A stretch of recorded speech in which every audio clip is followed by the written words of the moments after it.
ناوي تشتري موبايل جديد؟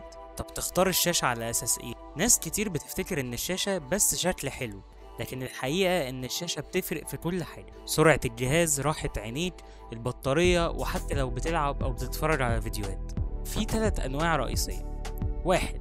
IPS LCD، الشاشة التقليدية، هتلاقيها في موبايلات الفئة الاقتصادية وأحيانا المتوسطة زي ريدمي 13C، انفينكس هوت 40، نوكيا جي 22. مميزاتها إنها رخيصة، ألوانها طبيعية، واضحة في الإضاءة العالية، بس عيوبها إن السواد مش سواد حقيقي، استهلاكها للبطارية عالي، ومفيش كونتراست عالي أو تباين في الألوان. 2. الأموليد والسوبر أموليد، ده الأفضل للفئة المتوسطة واللي فوقيها. دي الشاشة اللي بتديك السواد الحقيقي، ألوان مشبعة، وبتحس إن الموبايل فخم. موجودة في السامسونج جالاكسي A55 والريدمي نوت 13 برو والريدمي 12 برو وأي موبايل من الفئة العليا تقريبا. مميزاتها إن ألوانها قوية جدا، سطوعها أعلى، موفرة للبطارية، وبتدعم Always On Display. عيبها الوحيد إن هي لو من نوع رخيص ممكن يظهر فيها حرق أو ظل مع الوقت. 3.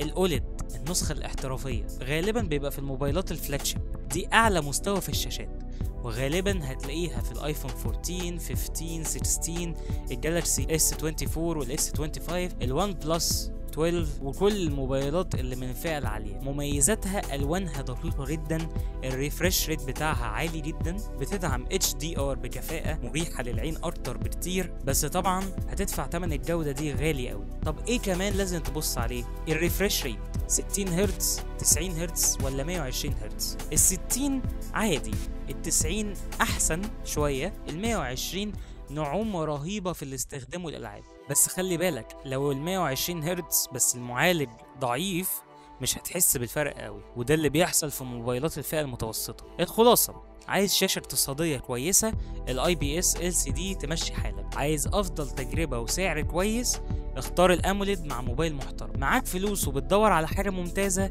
الاوليد والLTPO اوليد في فئة الفلاجشيب. المرة الجاية هنتكلم عن البطاريات وانواع الشحن السريع، واخطر الاخطاء اللي بتدمر البطارية وانت مش واخد بالك.